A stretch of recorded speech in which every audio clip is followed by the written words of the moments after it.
juga ada di situ di footnote, di situ disebutkan tentang riwayatnya. Man ata'ani, kata Nabi SAW, man ata'ani faqad ata'allah, wa man asani faqad asallah, wa man ata'a amiri faqad ata'ani, wa man asa amiri faqad asani. Barang siapa yang taat kepadaku berarti ia taat kepada Allah, dan barang siapa yang durhaka kepadaku maka dia telah durhaka kepada Allah. Artinya semuanya harus diikuti karena ini perintah sang pencipta Allah. Dan barang siapa yang taat kepada pemimpin pilihanku, misal Nabi SAW lagi safar keluar kota, kemudian beliau menitipkan Madinah kepada salah seorang sahabatnya, atau beliau mengirim pasukan, ditunjuk salah satu jadi pemimpin perang, maka harus dipatuhi. Siapa yang patuh pada pemimpin yang aku tunjuk, dia telah patuh kepadaku. Siapa yang maksiat, durhaka pada pemimpin yang aku tunjuk, maka dia telah maksiat kepadaku. Saya kasih contoh. Seorang sahabat Nabi bernama Amr bin As radhiyallahu anhu. Tahu ya? Orang ini dulu musuh Islam. Setelah dia masuk Islam 3 bulan, Nabi SAW membentuk pasukan untuk menyerang salah satu suku Arab yang memang dasarnya mau menyerang Madinah. Suku ini suku besar. Amr bin As baru masuk Islam 3 bulan, oleh Nabi SAW menjadikan pemimpin perang. Dia menjadi pimpinan perang, komando perang. Dan di dalam pasukan itu ada Abu Bakar, ada Umar, ada Uthman, ada Ali, ada Talha, ada Zubair, ada sahabat-sahabat yang mulia nih. Tapi Nabi SAW tunjuk Amr bin As. Harus dia jadi pemimpin. Dan pimpinan perang, teman-teman, kalau sudah ditunjuk, nggak boleh dimaksiati.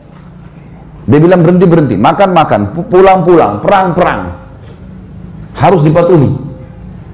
Ini sabda Nabi SAW, siapa yang mentaati pimpinan yang aku tunjuk, dia taat padaku. Siapa yang maksiat, maka dia maksiat kepadaku. Teman-teman sekarang, waktu itu pasukan dikirim, tempatnya jauh, musim dingin. Zaman dulu orang kalau musim dingin hangatin diri. Dan teman-teman kalau tahu, saya subhanallah waktu hadapin musim dingin di Madinah karena 7 tahun di sana. Kalau musim dingin dan kita pergi ke daerah padang pasir, teman-teman, luar biasa, menusuk ke tulang. Dingin sekali.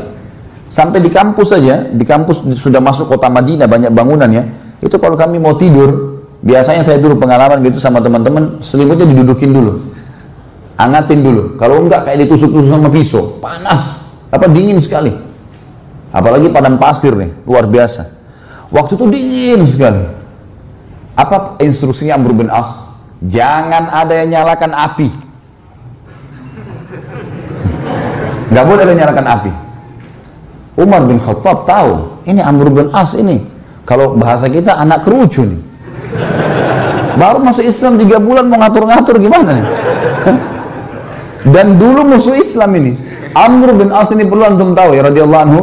Beliau yang diutus oleh Quraisy ke negeri Habasyah untuk menjemput Ja'far bin Abi Thalib dengan teman-temannya kembali ke Mekah baru untuk disiksa. Tapi dia masuk Islam di tangannya Najasyi. Kaget dia, kok Najasyi raja itu bisa masuk Islam? Akhirnya dia belajar, dia masuk Islam gara-gara itu. Kata Umar, hai Amr, dingin. Kau larang bakar api, gimana ceritanya nih? Kata dia, instruksi kok nggak boleh bakar api. Coba bayangin, Umar bin Khattab ini 1 kali di box Amr ini bisa mati. Orangnya tinggi besar. Emosi Umar, tapi ditinggal. Ke Abu Bakar, ya Abu Bakar, Amr ini nggak, apa ini anak baru kemarin masuk Islam, sudah gini instruksinya gitu. Abu Bakar bijak. Hai Umar, Rasulullah SAW tidak menunjuk dia, sementara ada kau dan ada yang lain-lain kecuali memang dia yang paling pantas. Ikuti dia, berarti mengikuti Rasulullah SAW. Diam, sabar. Umar sabar. Besok pagi, menjelang subuh, pimpinan perang teman-teman, itu dia yang harus jadi imam. Gak boleh orang lain. Ada Abu Bakar, ada Umar, ada Uthman, ada Ali, ini penghafal Quran semua ini. Ulama besar, gak boleh, harus Amr jadi imam. Memang sudah begitu. Hukum syar'inya begitu. Subhanallah, Amr bin As mimpi junub. Ini kisahnya begitu.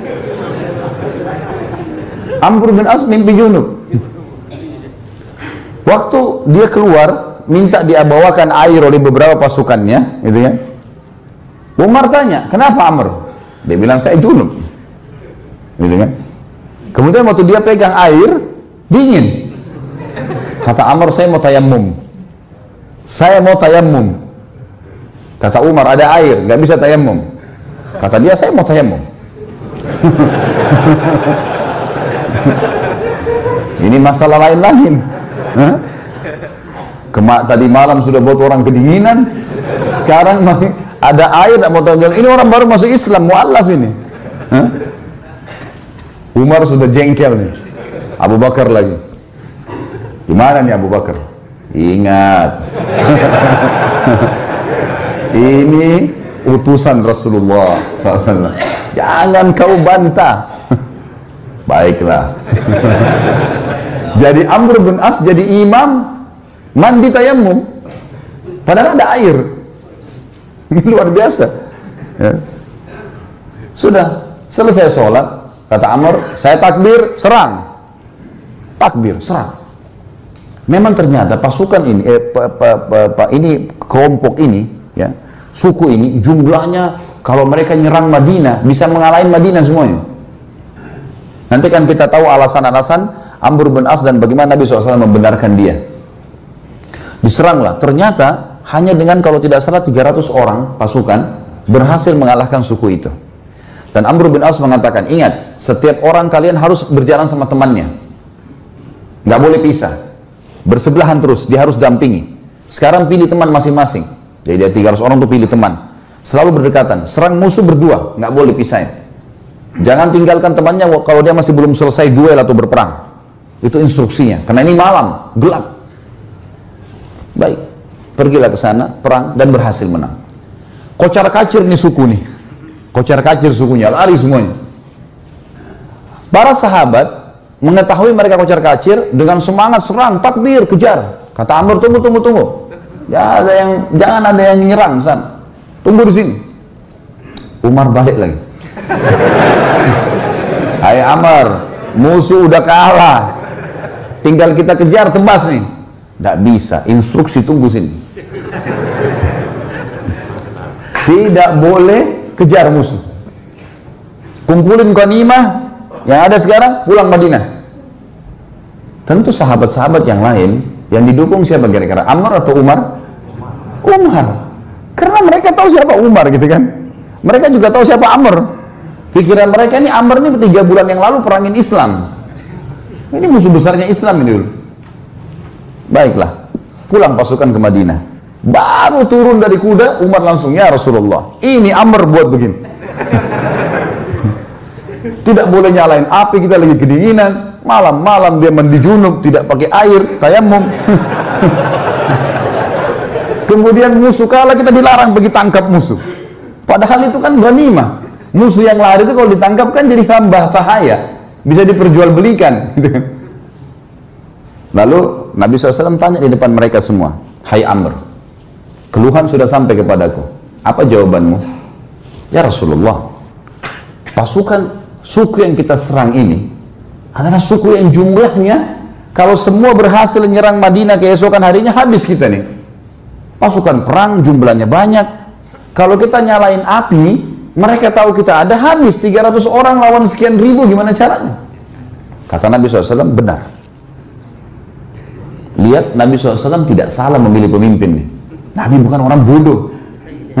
Wahyu dari langit nih. Yang kedua, kenapa kau mandi junub dengan tayammum? Ya Rasulullah, airnya seperti es. Kalau saya mandi, saya bisa sakit, mati. Saya pemimpin. Kalau saya sakit, saya pimpin perang. Instruksi Anda, saya pemimpin. Nggak bisa, udara dingin di padang pasir. Maka saya tayammum. Kata Nabi SAW, kau benar. Umar yang tadinya marah, redam. Yang ketiga, kenapa kau biarin orang pergi, nggak ditangkapin?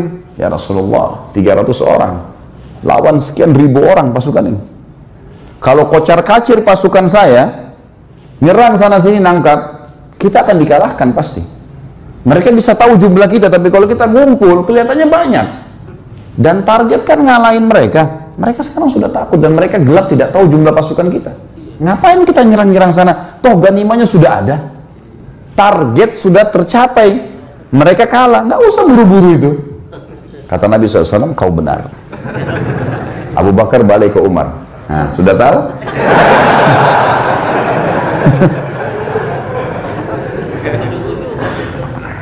Jadi teman-teman sekalian, jangan sampai terlintas di benak antum kalau Nabi SAW ada yang beliau tidak tahu.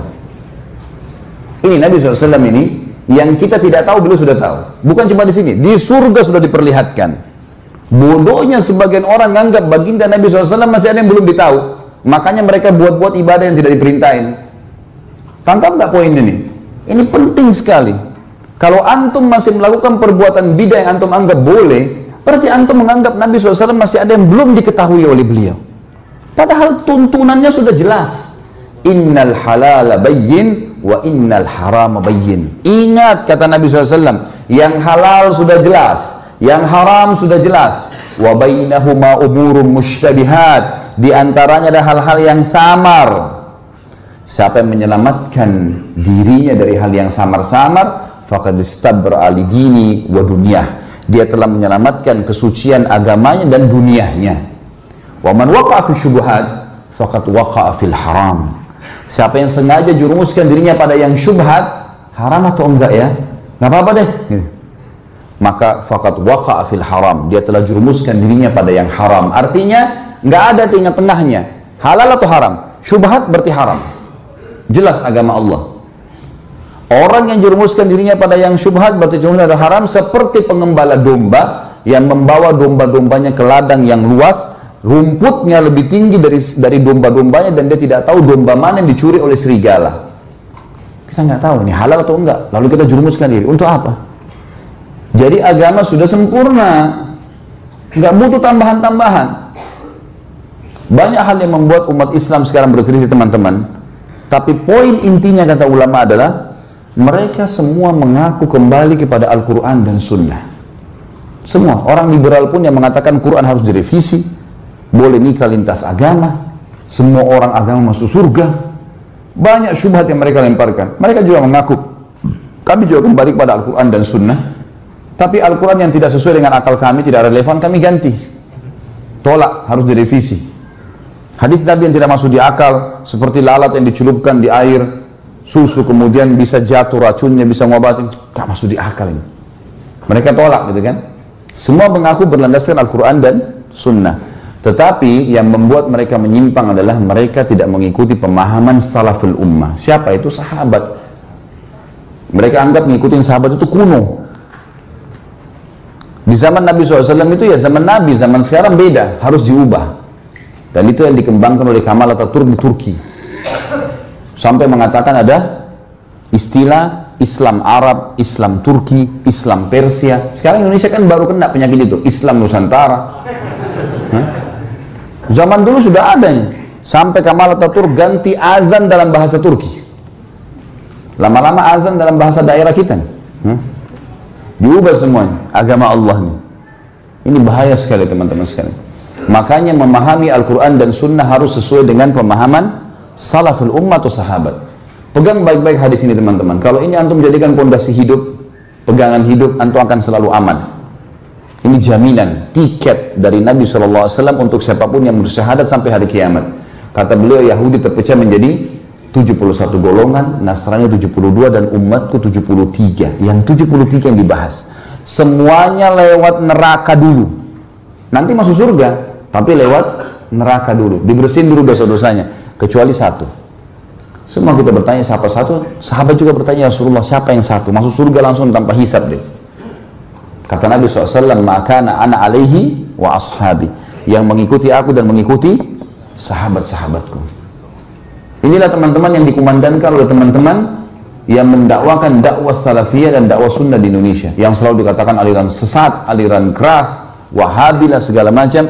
Padahal mengajak kepada perkataan para sahabat dalam memahami Al-Quran dan Sunnah. Karena nggak boleh sembarangan. Al-Quran turun pada zaman mereka. Nabi SAW sebutkan hadis zaman mereka.